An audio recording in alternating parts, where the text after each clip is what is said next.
All right, what's up, guys? VV back with another video. We're back with another How Did We Get Here video. That's right. The first one we did like this was going over leaders in the game and how power creep has kind of pushed them to a certain point where they're at now. And in today's video, we're actually going to be going over anti-removal and how that's gotten to the point where it is now. Okay, not to say that it should be there or something like that, but just for us to talk about it. And I really want to know what you guys think about anti-removal. Has it gone too far, or is it on perfect pace to balance the game? You guys tell me what you think in the comment section below. But this video, just to kind of lay it out real quick, we're going to be going through every single set in the game and talk about the cards that have anti-removal built into them. Okay, we're going to start off in OP01, and then we're going to go all the way through to OP12. And then before we go to OP13, I'm going to backtrack a little bit and talk about like some of the starter decks and the EB sets and the PRB sets and things like that, okay? Then we'll talk about OP13. Okay, so that's pretty much it, guys. We're going to be going through the whole thing. This is going to act as like a miniature history lesson for the new players. For the older players out there, the more veteran players, tell me what y'all think in the comment section below. If I missed a card or something like that, or what do you think about what's going on here? Okay, all right, let's do this, guys. Let's get right into it. I will have everything time-stamped in the general description, and I'll have all relevant links and stuff like that in the comment section below. If you guys have any comments, questions, or suggestions, please do not hesitate to put those down in the comment section below, or hop on the VV Theory Discord. Link will be in the channel description. Today's video is brought to you by Nin Garden. To celebrate their 1-year anniversary, they're thanking the fans with a huge sale. Nearly everything in the store is $30 or less. And you can use my code, TheVVTheory, at the checkout for an extra 5% off on your next order. Alright guys, let's go ahead and get into this. Two things I want to mention up front here to keep in mind as we're going through today's video. Number one is, are you happy with where the game is currently when it comes to anti-removal? Okay, that's number one. And be thinking about that as we go through the video. And number two is, how important is removal to a card game? Okay, like that's something I want everyone to think about. I guess it depends on the card game, right? When it comes to, you know, certain games might not have much of a board state. So let's focus more on the games that do have a board state. So in other words, if there are characters within the game of One Piece that can put a bunch of characters on the board, should we have a way to interact with that? Or is the only way we're going to be allowed to interact with that by also putting a bunch of characters on the board? Tell me what you guys think about that in the comment section below, and also be thinking about that as we're going through today's video, okay? Now, let's do this, guys. The first slide here is just going to be a quick one. It's talking about increasing the cost of characters. This is technically a form of anti-removal in the game of One Piece, right? I'm not going to be focusing on cost increase in today's video, but I do want to at least have some cards on the front screen here for you to check out if you were not already aware that against certain removal in the game of One Piece, cost-based removal, increasing the cost of your character actually works as anti-removal in many cases. But in today's video, we're going to be focusing more on effects that actually prevent removal. Now, let me get that out of the way real quick. What are all the different forms of removal in the game? Now, of course, you can battle into your opponent's character to remove them, but there's actually 5 other ways to remove characters. And if I miss one, guys, tell me in the comment section below. The first one is KOing through an effect. The second one is bottom decking a character. The third one is bouncing a character back to the owner's hand. The fourth one is trashing a character. That's not the same as KOing. And the fifth one is pushing a character into the owner's life cards. Okay, so those are the 5 ways, the 5 major ways at least, to remove characters through effects, you know, when dealing with your opponent's board, when interacting with your opponent's characters. Okay, so let's keep that in mind, and I'm going to be focusing in today's video not so much on the cost increase of characters as a form of anti-removal, but actual effects that deal with your character being removed. Sorry if that was a little bit clumsy. I know it's a little bit technical, but bear with me. As we start going through the video, I think it will start making more sense. Okay, so again, I'm not going to focus too much on the cost increase. Okay, now, let's get into the first set here. Another thing we have to get out of the way, guys. I put a lot of time into this video. Y'all bear with me, like going through all the different cards, thinking about it, and trying to make this video work the way I wanted it to.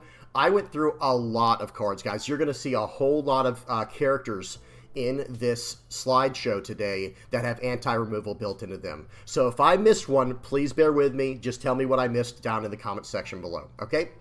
Now, as far as OP01 goes, I could only find one character that had some form of anti-removal, and it was a pretty innocent card, right? I mean, all things considered, it's this Luffy on the screen here. It's a 2-cost, 3,000 power character with a 1k counter, and Dawn times 2, this character cannot be KO'd in battle by strike attribute characters. Okay, the activate main effect actually helps it out quite a bit because you can activate main once per turn to give this character up to 2 rested Dawn cards. So that will give you the 2 Dawn cards to enable the effect pretty much right away or whenever you need to. But here's the thing. One thing we need to focus on when we're going through these cards is what does the anti-removal protect the character from, or characters plural, and number 2, it was the second part of what I was saying there, is what all can be protected.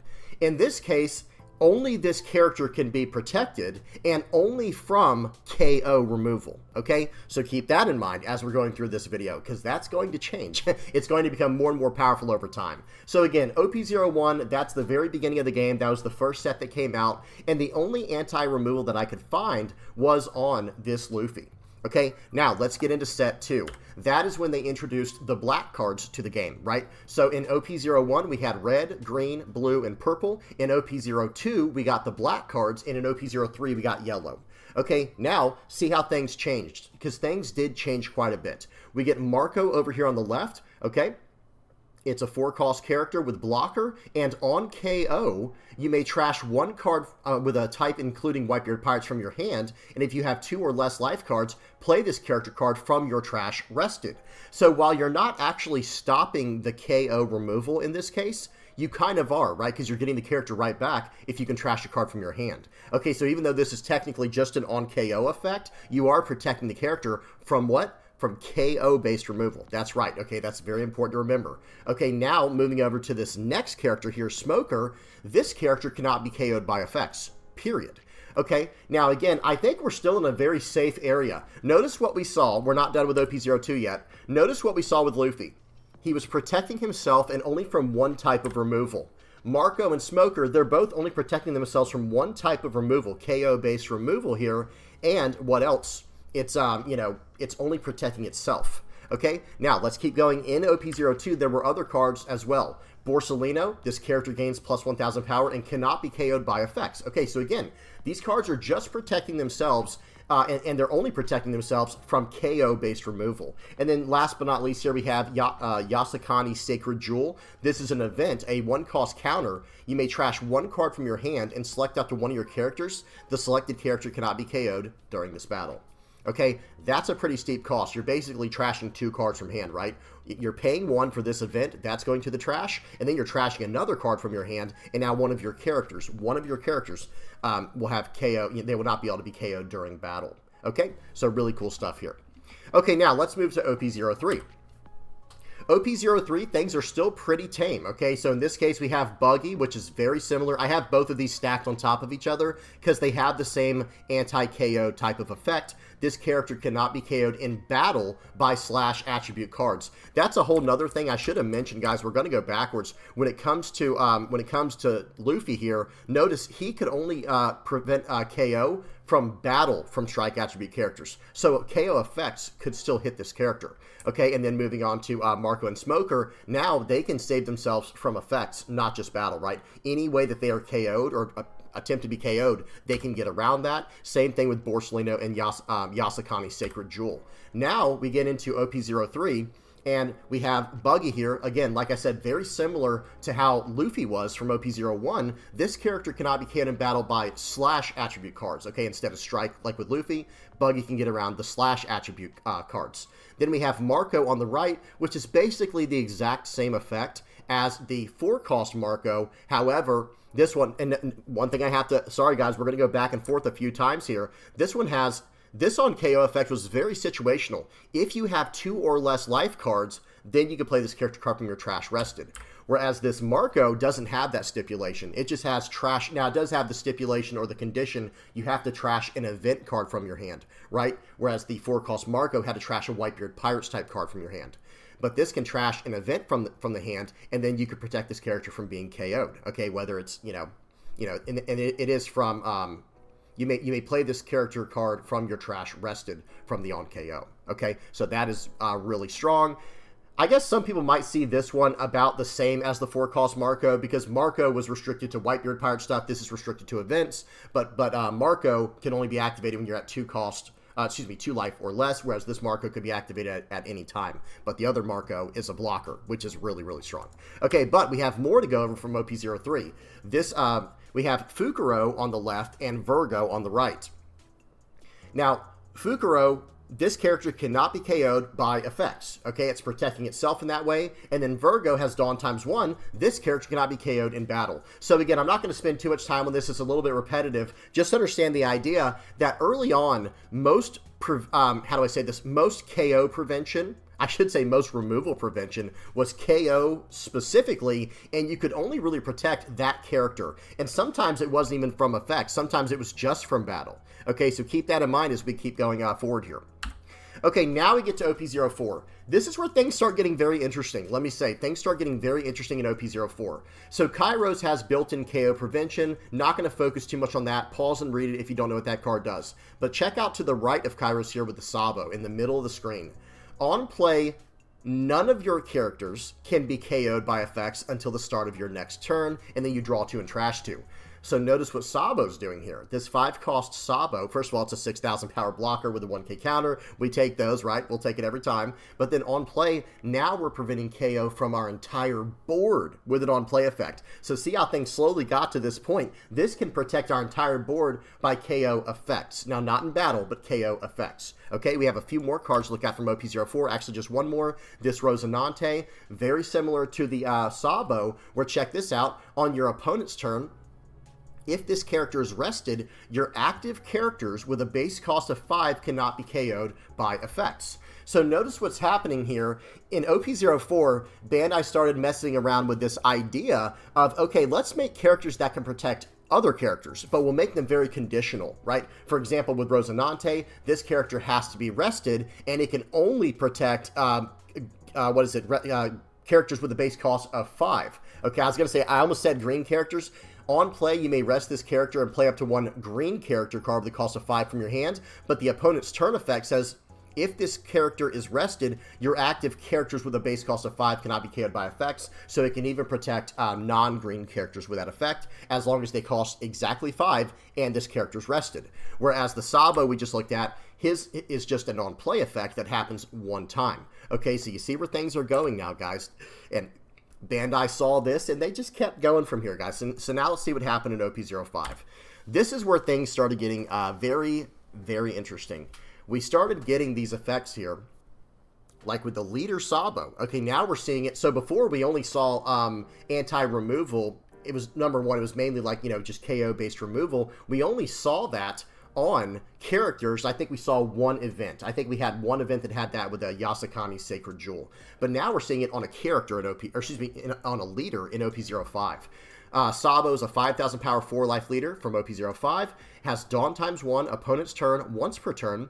If your character with 5,000 power or more would be KO'd, period, by effects or in battle, you may give that character minus 1,000 power during this turn instead of that character being KO'd.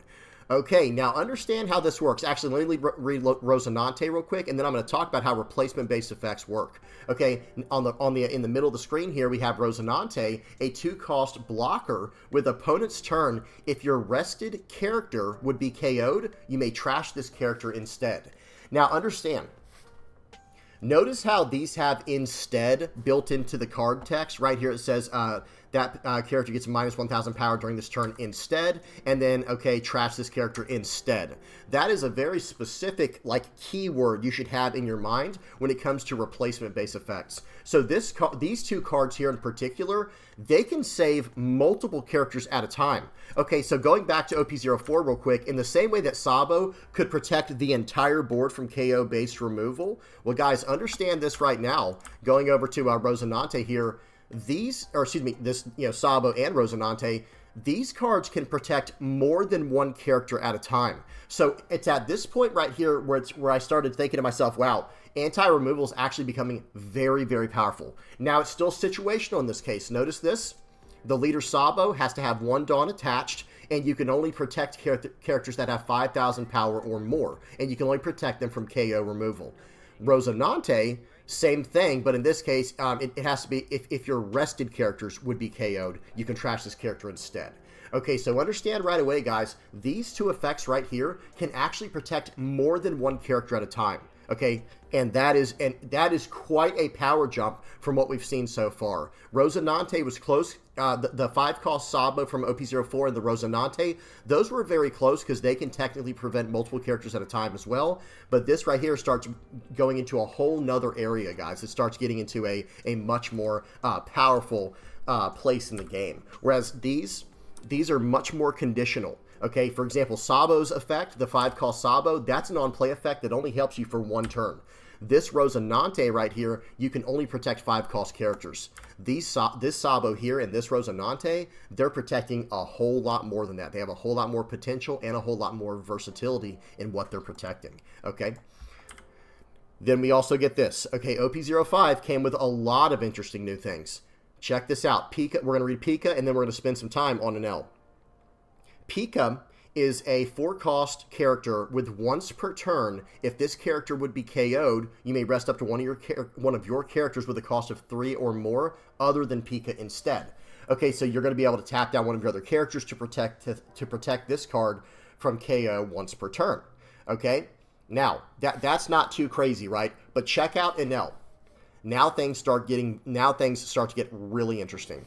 Enel's a 7-cost character with 7,000 power with Rush, but check this out. Once per turn, if this character would leave the field, okay, if this character would leave the field, you may trash one card from the top of your life cards instead, but if there is a Monkey D. Luffy character, this effect is negated. So, unless your opponent has a Monkey D. Luffy on the field, this was now the most powerful form of like anti-removal that we had seen up to this point in the game. Because if your opponent tries to KO your character from effects, if they try to get rid of your opponent, you know, by bouncing it to hand, bottom decking it, pushing it to life, whatever, trashing the character even, any effect that would cause this character to leave the field, you're going to be able to just use your once per turn effect here. You do trash a life card. That's a steep cost, but you get to protect this character from any form of removal. This was a very, very powerful effect when it first came out, okay? However, it does only protect itself for what that's worth. Okay, let's keep going.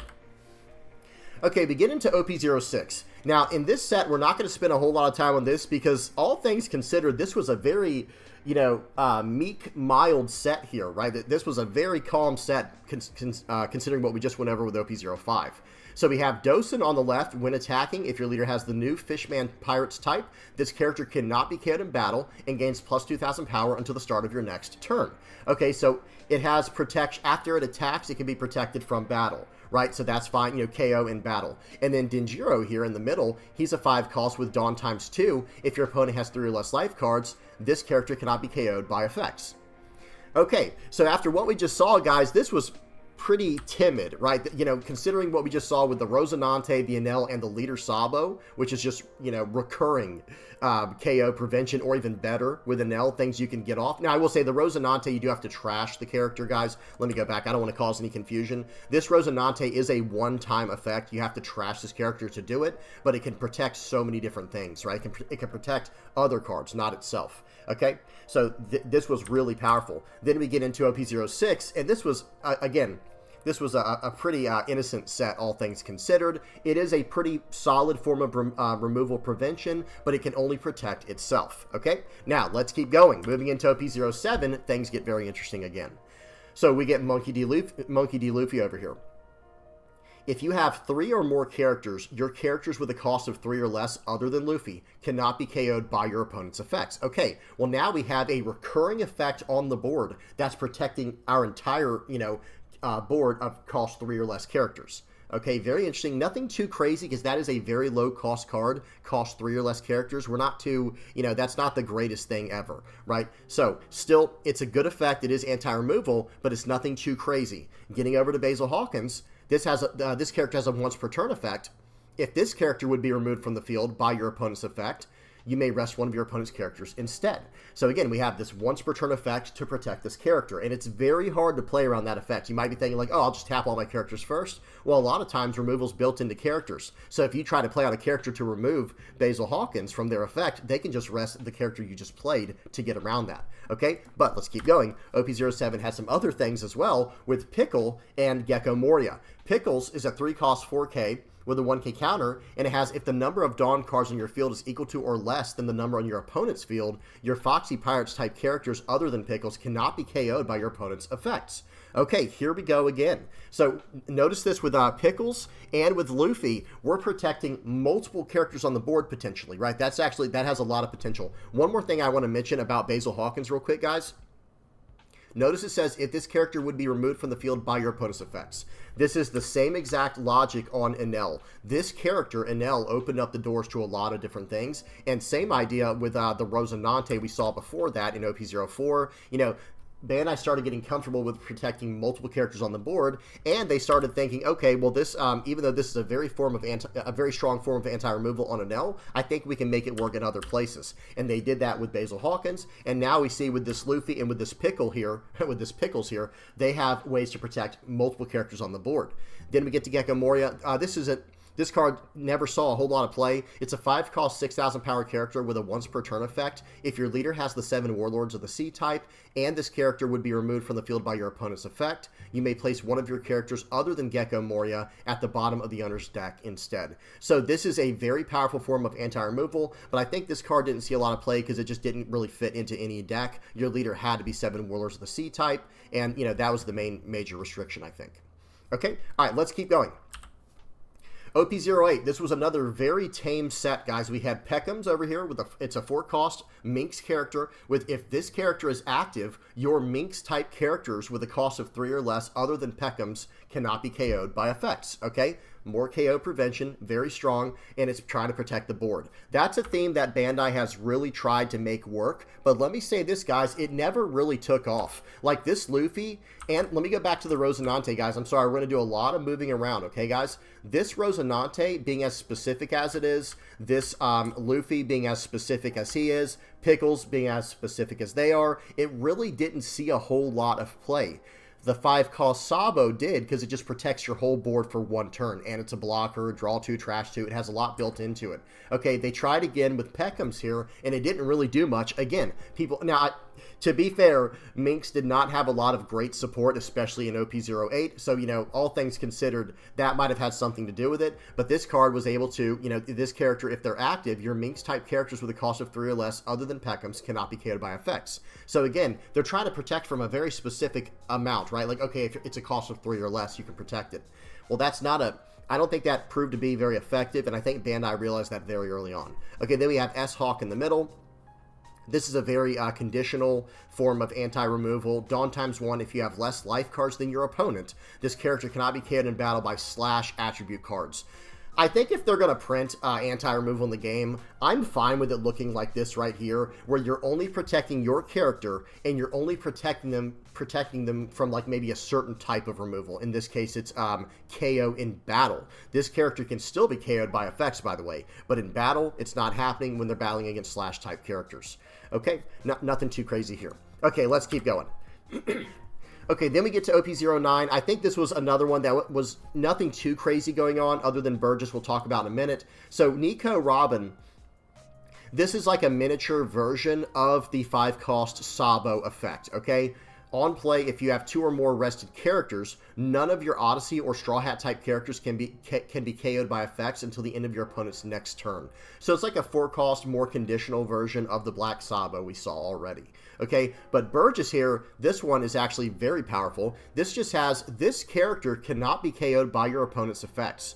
Okay, so notice this was actually a tipping point when it came to, you know, self-protection in the game other than what we saw with Enel. Because look at what Burgess is. This is not some little tiny character we saw, right? This isn't just a simple 4-cost 5K like what we just saw with S-Hawk, okay, that has conditional protection built in. I understand this card has a trigger, but follow along with me. Burgess is a 4-cost 5,000 power character with a 1K counter, and it has, this character cannot be KO'd by your opponent's effects, period. Okay, there's no stipulation. The character just simply cannot be removed by your opponent's KO effects. Then, if your leader has the Blackbeard Pirate's type, this character gains plus 1,000 power for every 4 cards in your trash. So this card ends up being a 4-cost 10k, 11k, 12k, whatever, later in the game in the appropriate deck, in the deck that it was intended for, and then it just has this built-in KO removal that's just non-conditional. This was actually, I feel like this was kind of a tipping point when it came to characters with anti-removal. This probably led the way to some much stronger cards. Because remember, guys, yes, we have seen more powerful effects like on 6-cost Basil Hawkins. We saw how powerful that was, and with the 7-cost Enel. But those have conditions to meet that once per turn effect, and they're much bigger characters. This is a 4-cost character, so it's very easy to set up very early on in the game, and then your opponent has to find a way to deal with it later. Okay, all right, let's keep going. Now getting into OP10.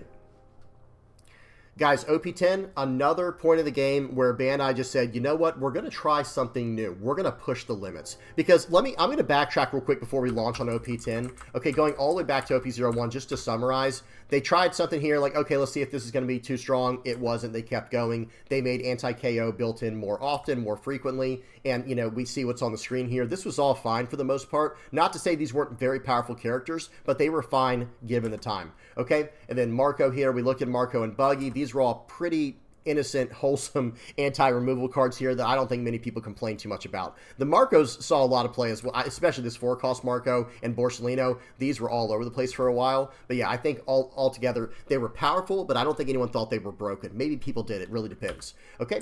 Then we get to OP04. This is where Bandai first really put their pedal to the metal and said, let's try something.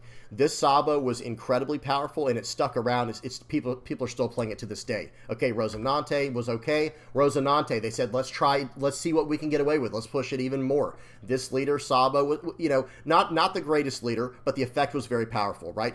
Let me say it like this. This leader never saw too much play, but I don't think it was because of the leader effect. It was more about the support built around the leader, okay? And it was around this time, in OP05 and OP06, I think that's where more removal came into the game that was not just KO based. So it started getting around some of these KO prevention cards, okay? And that's where we see Enel pop into the scene. It's like, well, wait a minute. Not every form of removal in the game now is KO based. We need to be able to protect the cards in other ways, okay, or from other forms of removal. Okay, then we have this very chill set in OP06. And then OP07, they give us another card, Basil Hawkins, just like Enel, that can prevent all forms of removal, right? As long as there's a target they can rest down, a legal target. Okay, then we saw some of this. This Gecko Moria we already talked about. Nothing too crazy there because it just never had a home to fit into. Then we get to OP08, OP09. Now, I will say this. I do think it was around OP08 and OP09 where Bandai realized, okay, the KO prevention's just not going to do it anymore, right? I mean, sometimes it still can in a lot of ways, but they needed to up the, you know, they needed to make the anti-removal even stronger, at least in their mind. I'm not saying they should have, but in their mind, I think it was right around OP09 when they said, you know what? We need stronger anti-removal. Okay, and that's where we get to OP10. Check this out, guys. Tashigi, this card is an all-star in pretty much any green deck. There might be a few exceptions. 3 costs, 4,000 power. This is a 2k counter, guys. Same thing with the Sabo we're going to look at in a minute. These are cards that have insane utility. They're 2k counters to use in hand, and they're characters you can put on the board very early on, a 3-cost character here, and look what it can do. If you have a green character other than Tashigi that would be removed from the field by your opponent's effect, you may rest this character instead. Okay, there's that instead word, right? So this is a replacement style effect. So in other words, if your opponent tries to wipe your entire board of all your green characters, you can then rest this character, okay? And then protect your whole board, and then this will be the card that gets removed by the effect. Even if they tried to wipe the whole board, you can protect all your green characters with this board. Very, very powerful effect, obviously, right? This is where Bandai said, okay, we're just going to make anti-removal more powerful from now on, because they started printing more forms of removal. Okay, when the game first came out, let me explain this real quick, especially to the newer players. KOing a character was basically the only form of removal in the game. You had effects that could KO characters, or they could, you know, get KO'd in battle, obviously. But as far as like effects go, KO-based removal was it. That was the main thing in the game. Okay? As time went on, we started seeing more cards that could bounce characters back to hand. That was another one. I will say that, guys, to be fair, another form of removal we saw early on was bouncing characters. That was in the game, but that was never too crazy, bouncing just to hand. Now, bottom decking is a whole nother story, right? Because that came out as well. So bouncing characters and bottom decking became a very strong form of removal that people started building into their decks. Then we got to trashing characters started picking up as well, and just every different kind of way, even pushing characters into life. So Bandai said, okay, we're going to need to basically make this card that just trumps all form of removal, within green specifically in this case. And TCG was that. TCG can protect all your green characters on the board from any form of removal. This was a very, very powerful card when printed, and it still is to this day. I personally, I'm going to say something right now, guys. This is just my own personal opinion. I think this is where they push things a little bit too far. Because notice this. Now, it's true that the card cannot protect itself. Then it would just be completely broken, right? But it can protect all your other characters, at least that are green. And I feel like that, when you start having these characters that can protect tons of characters on the board, or just multiples, not even tons. There's only 5 on the board at a time, right?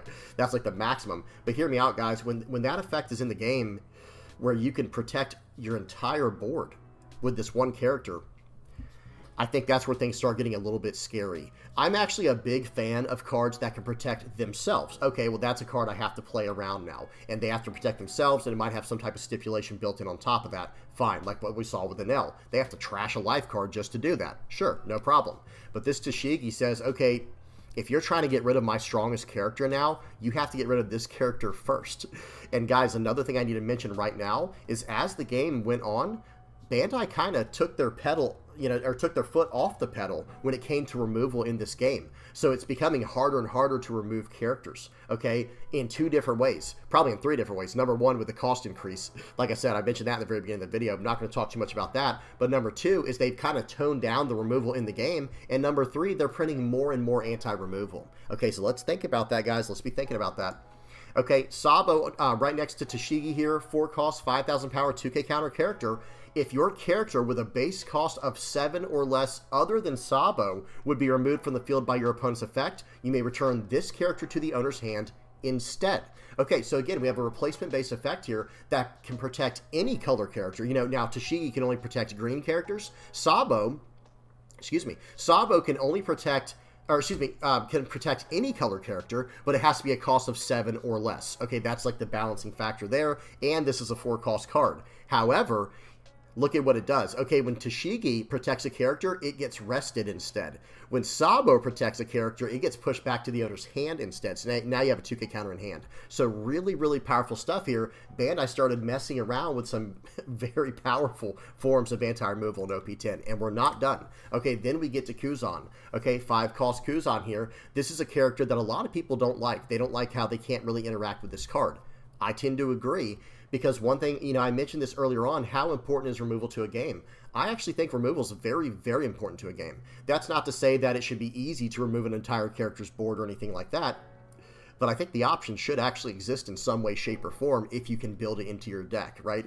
Well, with some of these cards, like we're seeing with TCG, Sabo, and this Kuzan, sorry, you're just not doing it. You're just not removing the characters you want to. This Kuzan has this character cannot be removed from the field by your opponent's effects. Okay, now this Luffy on the right here or in the middle is not quite as bad. It has once per turn. This character cannot be KO'd by your opponent's effects. Okay, that's only KO prevention, and I think that's not too bad. If it's only one form of prevention, and in this case, the most, probably the most prevalent form, like the form we see the most is KO-based removal. So this can get around one of those KO-based removals, but it can still be dealt with like bottom decking, bouncing the hand, pushing to life, or trashing. So I think that's fine. I think this Secret Luffy here is just fine. Okay, I think we might have a few more. We do. Okay, then we have Treble and Pika. Treble can, on play, protect all of your characters with 1,000 base power or less from KO from KO removal. That card was so specific that it never really saw much play. It is a 4-cost 5k blocker with a counter built in, but that's really nothing special, guys. Being able to protect your 1,000 base power, so well, I don't even know why that would even matter, right? It's 1,000 base power or less. You can't protect them You know, or you can protect them through his on-play effect, but what is that really protecting? That card was somewhat of a meme. Okay, no offense to the people who play Treble, but as far as this other anti-removal that we're looking at, this card was extremely underpowered. But then Pika's not too bad. 4 cost, 5,000 power, 1k counter. Once per turn, if this character would be KO'd by your opponent's effect, you may rest 2 of your active Dawn cards instead. That goes perfectly with the Don Quixote Pirate stuff, especially Green-Purple Doflamingo, where you get 2 Dawn as active at the end of your turn, okay, from the leader's effect. So you can protect this from KO by resting 2 Dawn. Not too bad. Okay, now let's keep going, okay? Now we get to OP11. Now, OP11, all things considered, after what we just saw from OP10, OP11 was a little bit on the more safer side for Bandai. They said, okay, we're gonna print another leader, like what we saw with Red Black Kobe, or excuse me, with Red Black Sabo. We're gonna print Red Black Kobe. Your sword type characters, okay, that's not what I was looking for, but your sword type characters can attack characters on the turn which they are played. Once per turn, if your navy type character with 7,000 base power or less would be removed from the field by your opponent's effect, that means any form of removal, you may place 3 cards from your trash at the bottom of your deck in any order instead, okay? Replacement effect. Okay, so guys, this is a leader with built-in removal prevention, right? And check this out. We're going to scroll way back, guys. Let's remember what happened all the way back in OP05 with this Sabo. This had, first of all, you had to have 1 Dawn attached to the leader, and notice what it did. This was only KO prevention from characters with 5,000 power or more. Okay, the 5,000 power or more part's not a big deal. Those are the only characters you're going to want to protect anyway. They're going to have 5,000 power or more. That part's fine. But you can only save them from KO, okay, from KO type of removal. Right, now we go back to OP11. Kobe can protect your characters from any effect that would cause them to be removed from the field. And what's the cost here? We have to put 3 cards on the bottom of our deck instead. So we're starting to see, okay, yes, this anti-removal is getting very, very strong. And this leader has another effect, by the way. They were the same color, you know, same power, same life, and this leader has an entire other effect on top of that that benefits it from running sword-type characters. Okay, now we get over to Capone Beige. So Beige is essentially the Tashigi for Supernova. Okay, just like what we saw with the, well, it's covered up right now, but this Tashigi back here, how it could protect all your green characters, any and all of your green characters on the board, other than itself. Beige is the same way. Once per turn, but this one's built around supernovas. Once per turn, if your supernova type character other than Beige would be removed from the field by your opponent's effect, you may add it to the top of your life cards face down instead. Now, some people might argue that this is not as strong as Tashigi, which I would agree, by the way. This card is still very powerful, especially in the right deck, with, you know, in a supernova deck. But here's the thing. This is a blocker, to be fair, so maybe it's better in some ways, but not in others. Tashigi is a 2k counter in hand, and it can protect any green character, doesn't matter what type of card it is, and the way that it protects the card is you just tap down Tashigi. This Beige can protect a supernova card only, but it can protect it by pushing it into your life, okay, into the what does it say, add it to the top of your life cards face down instead. So you can push the card into your life. So yes, you save the card, but you gain a life instead. And yes, that can be very powerful as well, right? Because now you have extra life, and it's going to be hard for your opponent to deal with you. But you don't really save the character, so to speak, right? You didn't keep your board presence in this case in the same way that Tashigi can protect your board. Either way, still a very, very powerful effect. Okay, then there was one more card here, Fukabashi. If this character would be KO'd, you may rest one of your Fishman Island or your Shirahoshi leader instead. I think this is a very balanced card as far as removal prevention goes. I think this is fine because, again, it's just protecting itself. Whereas cards like Beige and Kobe, they're protecting the entire board. I'll talk more about that as we get to the end of the video. But guys, that's another question I have for you. Is it okay to have cards that protect the entire board? Maybe it is, maybe it's not. I'm not sure. Tell me what y'all think in the comment section below. Maybe when it's balanced, right? That's what a lot of people are probably going to say. Okay, let's keep going. Now we get into OP12. Okay, buckle up here. We got a lot to talk about going forward. Like, not just specifically in OP12, but moving on, I think we're going to see a very gradual, you know, power level increase in anti-removal. So first we're seeing Kashiro here. This is a 2-cost 1,000 power blocker with a counter on it. If your slash attribute characters with a cost of 5 or less other than this character would be KO'd by your opponent's effect, you may rest this character instead, and it's a blocker. So this is a very strong way to protect your slash type characters. Zoro, this card, let me get past that effect. If your leader has the slash attribute, this character cannot be KO'd in battle by slash attribute cards and gains plus 1000 power. I think the Zoro is actually very well balanced, and it has that first effect. This card in your hand cannot be played by effects, so you can't cheat it out, right? I think that card is actually very well balanced, and for the most part, Kashiro probably is too, because you can only protect slash attribute characters with a cost of 5 or less, and you have to tap down the blocker, so now you get to attack right through. Okay, but that's not all we have for OP12. Borsalino, okay?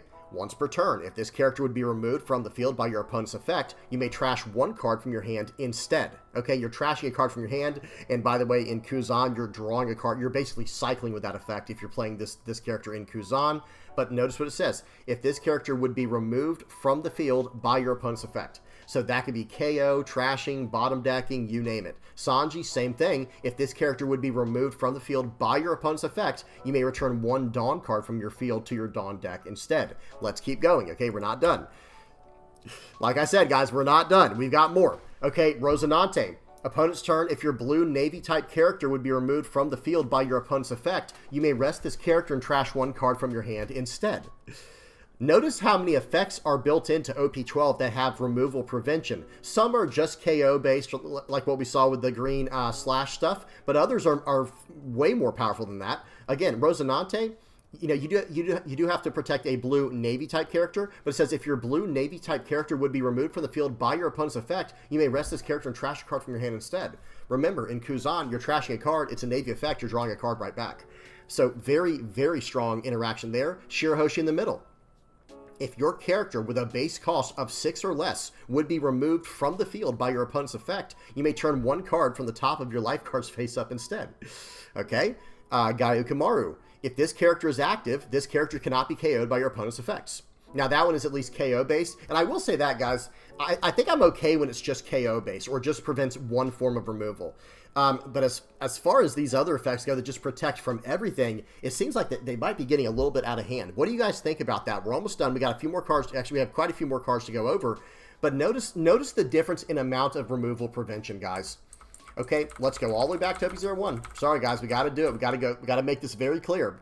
In OP01, I could only find one card. Understand that, guys. Everything you see on the screen is all I could find from removal. One card in OP01, 4 cards in OP02, 5 cards in OP03, 3 cards in OP04, 4 cards in OP05, 2 in OP06. What was it? I think, yeah, 4 in OP07, 2 in OP08, 2 in OP09, and then we get to OP10. Watch this, okay?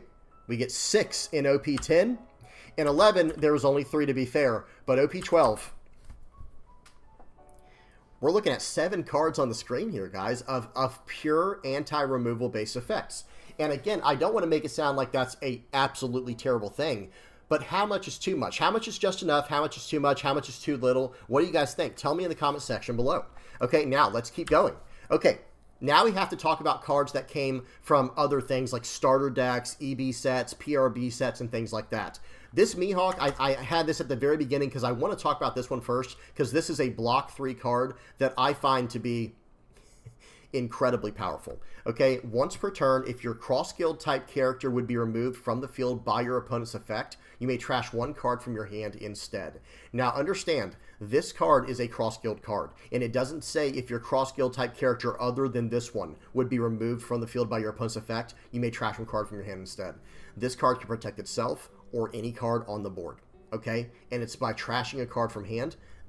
Guys, remember, up to this point, we had not seen that, right? We had seen cards that can protect other characters and not itself, or can protect itself but not other characters. I can't remember off the top of my head. I don't think any of these other cards could do both, where it can protect itself and other characters, right? So, for example, Shirahoshi, I guess, technically can. If your character with a base cost of 6 or less would be removed from the field by your opponent's effect, you may turn one card from the top of your life cards face up instead. So this card does, this card technically can. Okay, but I think that's about it, guys. I'm not going to blast through everything, but I think that was one of the only ones that could protect itself or other characters, right? And I'm just thinking of another one that I think I forgot, guys. I think there's a 1-cost limb that I forgot to add to the slideshow. Oh, well, it happens. Y'all bear with me. So here we go, guys. We got Crocodile and Mihawk here. This card, I think, is where they really peaked out in prevention, where it's like, wait a minute, this card can protect itself and other characters on the board. That seems like too much to me. Tell me what y'all think. Is it warranted because of the deck that it's built for, or should that not matter? You know, tell me what y'all think. Ace in the middle here. If this character would be removed from the field by your opponent's effect, you may give this character minus 2,000 power during this turn instead. Okay, so in this case, if they try to remove this character with any effect, you're just going to go minus 2,000 power instead. Okay, now it is just once per turn, but that is an extremely powerful form of anti-removal. And then Smoker just has this character cannot be KO'd by effects. Let's keep going. Okay, Uda, this character cannot be KO'd in battle by leaders. I thought that was a very cool effect there, where it's like, okay, it's like KO prevention in a way, because this character forces you to rest it to get a -2 cost to a character for the turn, but now your opponent can't attack in with their leader to get rid of this card. They have to do it through some other means. I do like that. I think that's fine. Cracker on the side here. Once per turn, if this character would be KO'd by an effect, you may trash 1 card from the top of your life cards instead. A very yellow-themed anti-removal card. Okay? Union Armada. This is from ST05. Up to one of your film type leader or character cards gains plus 4,000 power during this battle, and if that card is a character, that card cannot be KO'd during this turn. I will say this, guys, when it's on an effect, it has to do with like battle typically. I think that's probably fine. I think when it's like built into an event, I think it's probably completely okay. Frankie in the middle here. Dawn times 1 opponent's turn. If you have a character with a cost of 6 or more, this character cannot be KO'd by your opponent's effect and gains plus 2,000 power. Okay, and that's on your opponent's turn. Ace on the right here, that's from ST10. Sorry, my camera might be in the way a little bit. It says once per turn, if this character would be KO'd, you may trash 1 card from the top or bottom of your life cards instead. Okay, then we have Little Oars Jr., and that's when somebody makes fun of their friend's dream. So Oars has once per turn, if this character would be KO'd, so it's KO-based removal, you may trash 1 event or stage card from your hand instead. So that's definitely a very balanced effect there, because number one, it's only KO prevention, and you have to trash a very specific card, an event or stage, to protect Little Oars Jr. And this counter event here, if any of your characters would be KO'd in battle during this turn, you may trash 1 card from your hand instead. So that one's very powerful, guys, because that effect, I believe, lasts till the end of the turn. If any of your characters would be KO'd in battle during this turn, you may trash 1 card from your hand instead. So that seems like it could be a really good way to protect the character. And it seems really balanced, too. Let me say it like that, guys, because it's an event. You did have to go to battle in order to cash in on it and go from there. Okay, and it also, whoops, sorry, guys, and it also only prevents KO in battle, not from effects. Okay, then we have, these are cards, these are promo cards here. This is Luffy on the left here. This character, Dawn times 1, this character cannot be KO'd in battle by strike attribute leaders or characters. Garp is basically the same thing. Dawn times 1, this character cannot be KO'd in battle by strike attribute cards. Okay? Those, I think, are the most balanced cards, like I was saying earlier, as opposed to the full removal. When it's just prevention from a specific attribute, then I think it's fine, especially when you can only protect the card from whatever it is. I think that's completely fine. Okay. Now, coming soon, ST22, we have this Marco. I had to print this off, or I had to put this off the actual Asian version of the English website, or how do you say that? It was the Asian website in English. So it has once per turn, if this character would be KO'd by your opponent's effect, you may trash 1 card from your hand instead.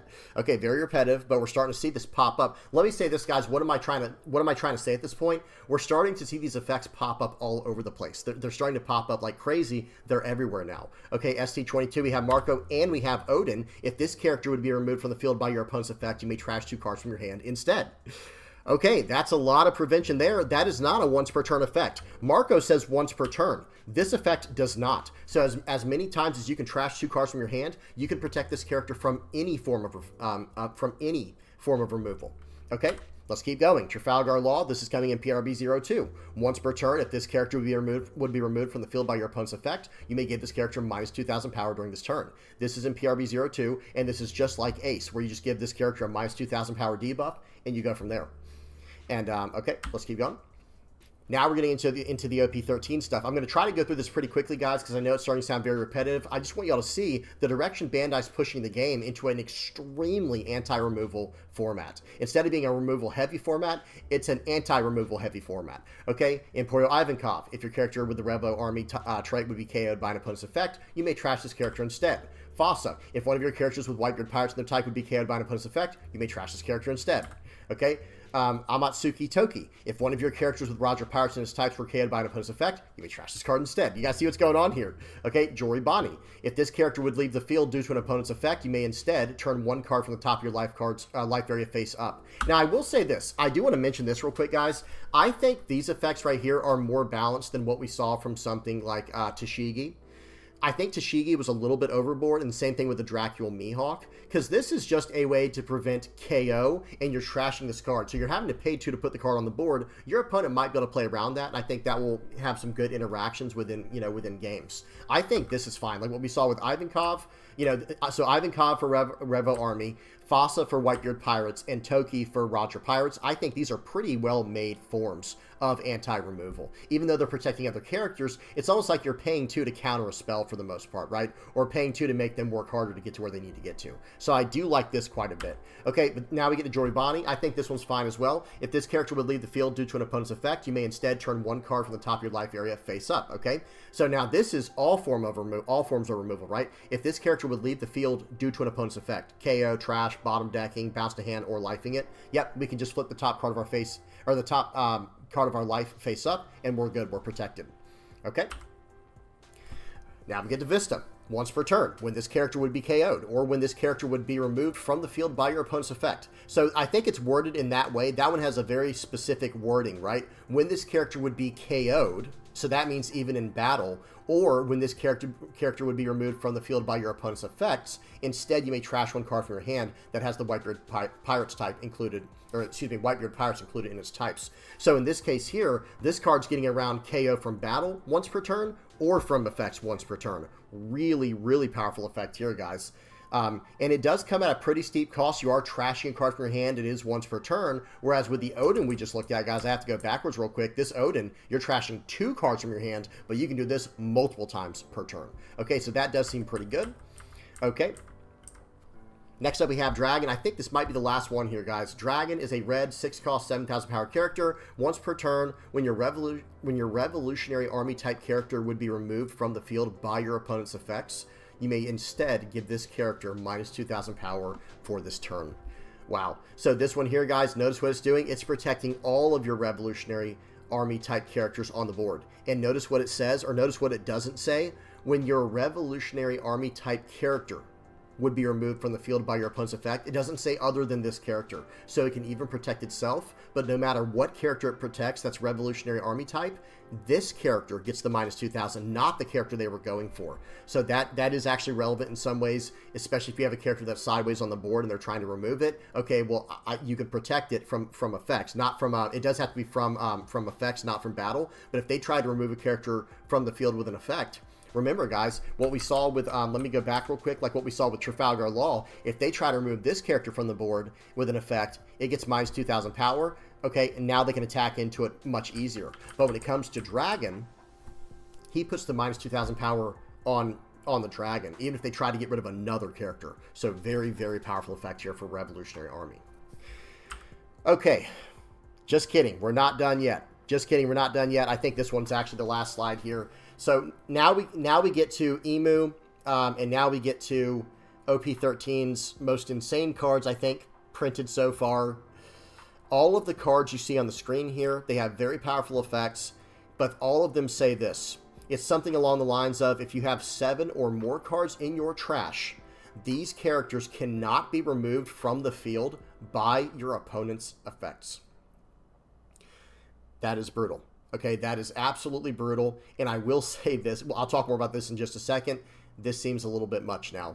I'm okay when certain cards or a few cards per set have, when a few cards per set have some KO prevention built in, or they have full-on prevention built in from any removal, but it comes at a steep cost, like trashing a card or doing something like that, it makes more sense. But guys, these cards right here, you just have to have 7 or more cards in your trash. And to give you guys an idea on how fast you can get 7 cards in your trash, probably by turn 2 and at least turn 3 consistently, I would say probably every single game. Depending, I guess, you could get, your hand could be bricked, but I think it's not going to be very hard to pull this off. So, guys, I think that, yeah, that's the end of the slideshow. So tell me what y'all think about this, guys. I'm very curious. I'm going to put my camera at the top right corner now. What are your thoughts? Is anti-removal at the place you think it should be, or is it too much? I'll be honest with you guys. I think they're getting a little too far carried away with the anti-removal in this game.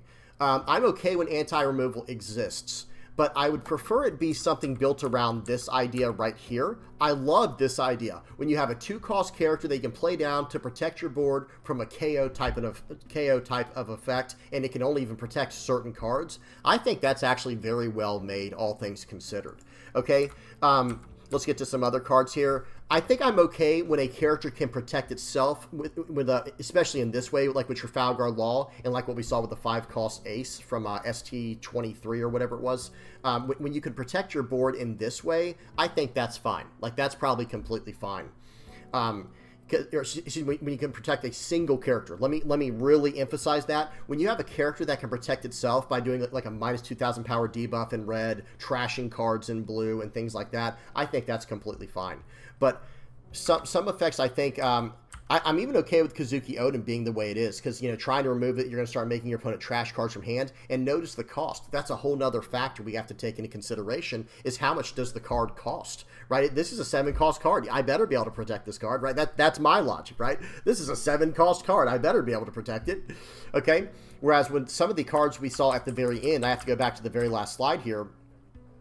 These are 4 and 6-cost cards. Now, one of them is a 7-cost card, but it's a 2K counter, and it's kind of like the Liege card that buffs every card on the field that you see on the screen here, and puts them all plus 2,000 at 7,000 when attacking. So it has its own reason for being a 7-cost card. It's not a card you want to play out from your hand. It's a card you're going to want to cheat out with your 10-cost effect. I don't want to get too much into that, but it has its own reasons for being like that. Okay. So, yeah, I'm going to end it there, guys, because I'm just kind of yapping. I'm just kind of going on and on and on right now. I know you guys are probably getting tired of me, but let me end the video like this.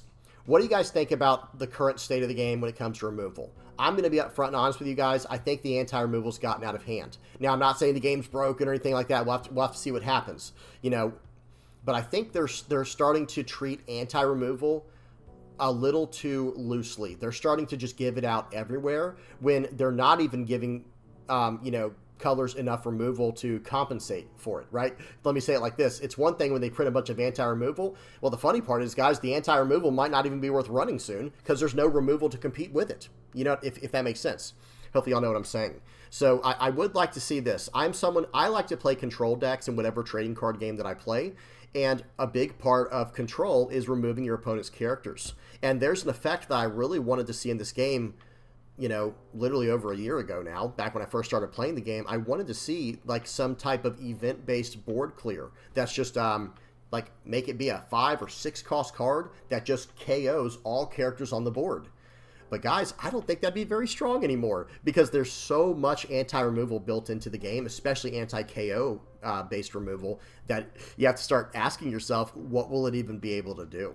I don't think it'll do anything. Like the cards we just saw, guys, if you have a board clear, I've got bad news for you. It does nothing to these cards. If they were to print board clear nowadays, guys, I think it would have to be in something like Blackbeard Pirates, where it says, okay, you know, remove all effects from characters on the board and then KO all characters on the board. I think that'd be the only way they could build one nowadays. Or maybe if they print a red card that just gives minus 5,000 power to every single character on the board, or something along those lines. Don't quote me, guys. I'm just giving ideas. It doesn't have to be exactly that. But imagine if they printed a card in the future that was like a 5 or 6 cost red card that gave minus 4,000 power to every character on the board, including your own. You know, just as a way to try to get back in the game, and maybe you can attack into their board now and try to get back into the game, you know, next turn or something. Just giving some ideas, like I said. But yeah, that's about all I got for you guys today. Really curious to see what you guys say about this in the comments section below. It looks like Bandai is starting to push removal out of the game a little bit, and it's scaring me. It's kind of scaring me, especially with what we see on the board here, or excuse me, on the screen here. 5 characters that have perfect synergy in the correct, leader in the correct deck, and you flood the board with these cards, and you don't get to interact with your opponent's side of the board now. And I think that's a very slippery slope. I think that's a very scary place to be, guys, is when you start having a game where you can no longer interact with your opponent's side of the board. I'm not saying they can't find a way to balance that. Maybe they can. Who knows? Maybe they'll start printing more cards that can attack inactive characters, or maybe cards that lock characters down more. Because that's another thing I didn't talk about in today's video, guys, is some people would consider resting characters nowadays basically as removal. Because you rest down the character, you lock it down, and now that card's, you don't have to worry about it. We didn't even really cover that in today's video, but that's a whole nother possibility. Maybe they'll start doing that in the future. We'll have to see. All right, I'm done. I'm done yapping. Hope y'all enjoyed. Please don't forget to like and subscribe. Tell me what y'all thought about this in the comment section below, guys. And if you really enjoyed this video, I'm probably going to be talking more about it in today's stream. For the new listeners out there, every Monday, Tuesday, and Wednesday here on YouTube from 9 p.m. Eastern to 12 a.m., I stream. Okay, so come by, hang out, see what's going on, check up on us, and tell us what you think about it. Okay? All right, I'm done. Hope y'all enjoyed. Let me get the outro page on here real quick. Okay, got to adjust my camera. Bear with me. All right. Thank you to everybody who supports the channel, guys. Whether you are liking, subscribing, sharing, commenting, viewing, using my TCG Player affiliate link, if you're donating through Patreon or PayPal, if you're a Playmat supporter, a YouTube member, or part of the Discord community, thank you guys so much. I appreciate each and every one of you. Thank you so much, guys. If you're helping out this community in any way, shape, or form, thank you so much. All right, I'm done. Hope you enjoyed. Till next time, peace.